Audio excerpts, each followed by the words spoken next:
Comme chaque mercredi, Pascal, 41 ans, emmène ses deux enfants, Baptiste et Louis, jouer dans un parc d'attractions un peu particulier puisqu'il est entièrement couvert. Une idée scandinave qui connaît un franc succès à travers toute l'Europe. Et ce ne sont pas les enfants de Pascal qui diront le contraire. La jeune femme n'est pas vraiment une cliente comme les autres, puisqu'en fait, c'est elle la patronne. En 2011, cette ancienne responsable des ressources humaines a choisi de tout quitter pour repartir à zéro. À l'époque, j'avais 2 enfants en très bas âge.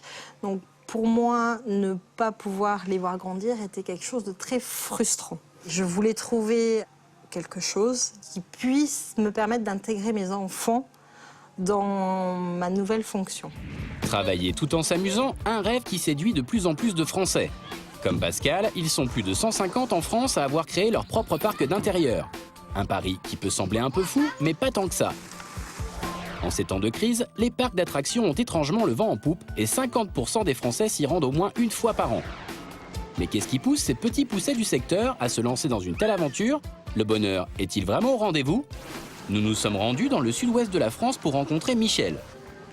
Cet ancien Parisien a tout plaqué il y a 13 ans pour ce parc. Premier atout, ici on fait tout en famille. Sa femme Laurence s'occupe de l'administratif, tandis que Thibaut, son fils, est à la caisse. S'il travaille aujourd'hui avec son père, c'est aussi parce qu'il est un peu tombé dedans quand il était petit. On est arrivé, moi j'étais en CM2, donc CM2, 6e, 5e. C'est vrai que moi j'étais très souvent ici avec quelques camarades où on passait nos journées entières dans le parc, à s'amuser. Et Thibaut n'est pas le seul à vouloir s'amuser dans le parc de son père. Une place adulte, je vous prie. En plus, donc 11 € s'il vous plaît. Le deuxième atout du parc de Michel, c'est bien entendu son prix.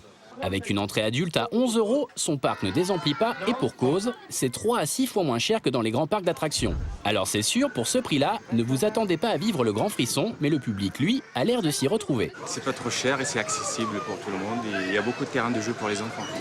Les files d'attente sont rapides, ça va vite et puis on ne se marche pas dessus. Parce qu'il en veut toujours plus pour satisfaire ses visiteurs, Michel est obligé d'investir régulièrement dans de nouveaux manèges. Dernier achat en date, cette montagne russe qui lui a coûté 800 000 € tout de même. Petite montée d'adrénaline, rien à voir avec les grands rollers, mais c'est déjà pour notre parc une attraction majeure.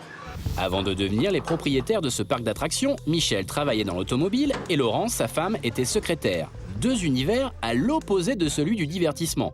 À 40 ans passés, ils ont dû apprendre les ficelles du métier et surtout à travailler ensemble. C'était un peu l'inconnu au départ, parce qu'on arrivait, on a changé carrément de travail en fait. C'était tout nouveau, changer de région aussi, c'était pas évident.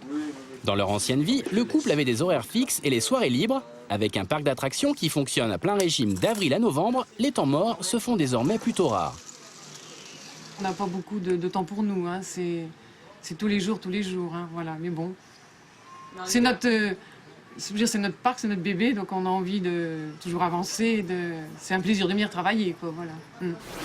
Pascal, elle non plus, ne compte pas ses heures. Elle a créé son parc ouvert il y a tout juste 1 an et les débuts ont été difficiles.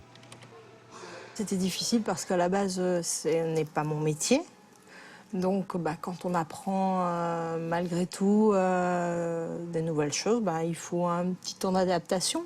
Le parc de Pascal a déjà trouvé son public et accueille chaque mois plus de 2000 personnes. À 9 € l'entrée, les toboggans gonflables, les motos électriques et la piscine à bulles font le bonheur des plus petits, mais aussi des plus grands. Pendant ce temps-là, je peux travailler tranquillement. C'est très sécurisé. La sécurité, c'est bien, mais la propreté, c'est encore mieux. L'inconvénient des parcs couverts, c'est qu'on passe son temps à tout nettoyer. Il faut donc être un peu sportif. Ah oui, ça muscle, c'est du sport. Moi, je fais mon sport ici. Et surtout, très méticuleux. Le travail le plus fastidieux, on va dire que c'est le nettoyage des balles. Et au milieu des 4500 balles à nettoyer, on trouve parfois quelques belles surprises. Oui, on trouve de tout dans la piscine à ballons. Un petit pipi, un petit vomi. Donc voilà, et à ce moment-là, on nettoie tout ça pour avoir un espace sain. Avant de monter son parc, Pascal ne voyait ses enfants que lorsque son travail le lui permettait. L'entreprise où j'étais, il y avait des amplitudes horaires très très importantes, donc j'ai voulu m'arrêter pour pouvoir combiner ma vie personnelle et ma vie professionnelle. Si désormais elle travaille 6 jours sur 7 pendant les vacances scolaires, dès que les enfants reprennent le chemin de l'école, cette maman adopte un tout autre rythme. Son parc n'ouvre alors que les mercredis et samedis, ce qui lui laisse tout le temps de profiter de Louis et de Baptiste. Quand je les vois courir et s'amuser, prendre du plaisir, je suis la plus heureuse. Ça veut dire que j'ai réussi mon challenge. Voilà. Une réussite personnelle, mais aussi professionnelle. Un an après son ouverture, le parc de Pascal est d'ores et déjà rentable. De quoi susciter de nombreuses vocations. Trop le paradis!